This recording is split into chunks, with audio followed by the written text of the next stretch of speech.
Todavía recuerdo ese dulce resplandor hasta el día de hoy.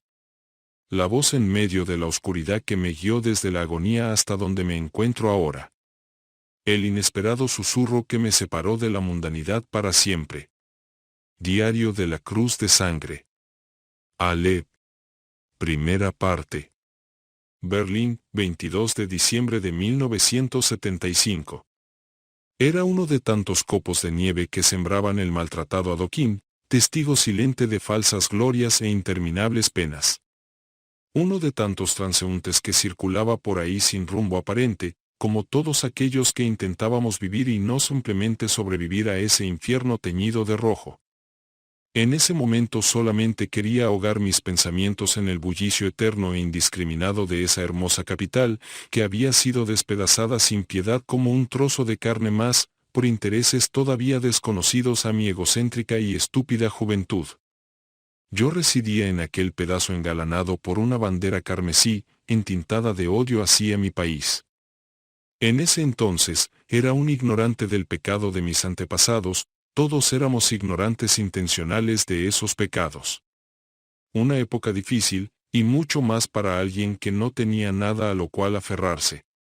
No recuerdo cómo había conseguido esa rosa blanca que sujetaba con desánimo dicha tarde, esa dichosa flor que había sido rechazada en uno de tantos anhelos de juventud.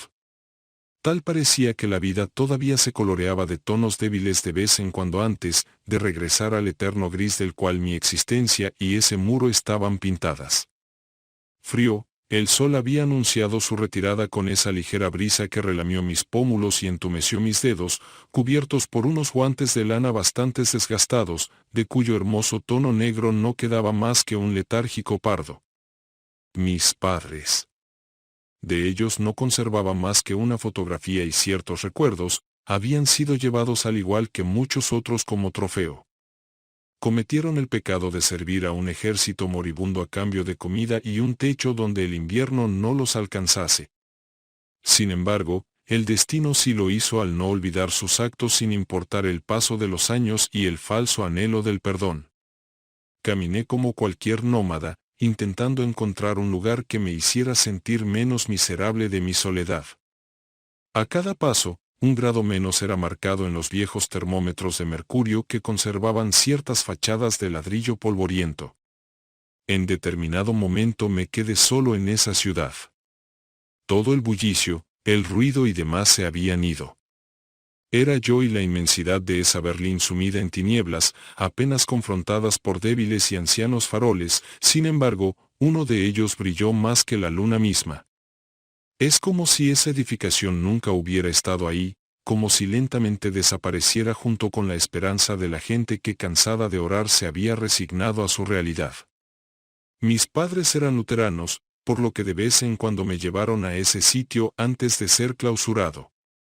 Aunque hacía tiempo sus portones de madera apolillada habían vuelto a abrirse, ya nadie iba ahí. Cualquier culto era mal visto en esa mitad de Berlín, o mejor dicho, por quienes nos regían.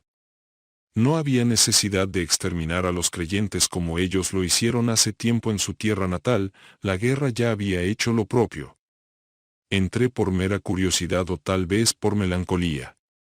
Inusual era estar hasta tan tarde abierta, pero no presté atención a ese detalle. Podría jurar que esas estatuas de tono jade, que adornan hasta el día de hoy los portones de madera oscura, me observaron. Que esos 4 ángeles inertes sabían que vendría. Para alguien con más júbilo hubiera sido emocionante, avasallador, inspeccionar cada detalle desde sus columnas de estilo grecorromano hasta ese inmenso órgano, ataviado de una prenda de cedro barnizado que ocupaba por completo una sección de la nave principal de la catedral. Bien podría haberme sentado en la primera banca que poseía vista panorámica al altar, y arrodillarme como la mayoría de los vanidosos que fingen fe, pero buscan atención. La última de ellas y la más cercana al portón fue mi regazo. No tenía intenciones de rezar, rogar por la absolución de mis actos o nada parecido, sencillamente necesitaba ese momento de calma. Por inercia dejé escapar una pregunta en voz alta. ¿Realmente existes? ¿Realmente hay algo más en este mundo que placer y sufrimiento? Y sin saberlo, Mi pregunta estaba por ser contestada. Hasta ahora, hasta mis más de 5 décadas de vida, no sé con exactitud qué fue lo que aconteció en el instante que me levanté de esa banca. Un cuarto apenas iluminado por una lámpara de aceite, una persona atada a una silla, un sacerdote manchado de sangre. Y por supuesto, ella. Berlín, 24 de diciembre de 1975. Tenía años que dormía solamente sobre una polvorienta cobija que me obsequió una pareja que decía, escaparía al lado opuesto del muro junto con la familia de su esposo. Era una mujer bastante joven y hermosa en la flor de sus 20, y el marido tenía un aura de bondad y entusiasmo. Días después me enteré que fueron abatidos por agentes del muro, al igual que miles más que jamás aparecieron en los registros. Recordé lo de mi vieja cobija, porque esa mañana no desperté sobre la fina capa de polvo que siempre la recubría, sino sobre un camastro que aunque rechinaba como el carajo, era mucho más cómodo que la primera. Sin embargo, no era lo único inusual en esa habitación. Veo que ya has despertado, jovencito. Sentado en una silla deplorable, leyendo un libro casi igual de desgastado sin cubierta, pero con una sonrisa indigna de este mundo, ese individuo me observaba con una tranquilidad inquietante. Espero no les preocupe a tus padres tu ausencia. No tengo, se los llevaron presos hace tiempo. Bueno, ya tenemos algo en común, somos huérfanos. No comprendía su sonrisa en lo absoluto, decía aquello como si fuera un pasatiempo o algo parecido, fue bastante perturbador. Al intentar moverme, mi abdomen cedió de inmediato. Un dolor parecido a punzadas atravesó mi cuerpo cada vez que repetía la acción. La parte superior de mi cuerpo estaba cubierto por gasas y vendas con trazas carmesí oscuro. Te has salvado de una buena, por desgracia el párroco Bartrem no ha contado con la misma suerte. ¿El padre que estaba en esa habitación? ¿Qué le sucedió? Está muerto.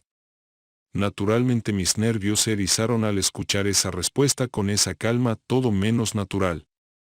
Quise pensar que mentía, aunque sabía perfectamente que sus palabras eran verdaderas por alguna razón. Es una pena lo del padre Bartrem, sin embargo, una alegría y dicha lo tuyo, joven. Ritter Schrader, ese es mi nombre. Por alguna razón me inspiró confianza, y lo extraño es que no debía en lo absoluto.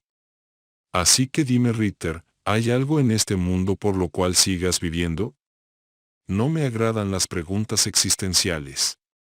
Yo también las odio, para serte sincero, en general odio la filosofía, pero es muy útil de vez en cuando. Es una tristeza lo de tus padres y supongo que también lo de la insensible señorita que rechazó tu flor. Las rosas blancas son realmente hermosas, pero no son adecuadas para todas las personas. Resultan demasiado puras y les recuerdan a sus conciencias impias.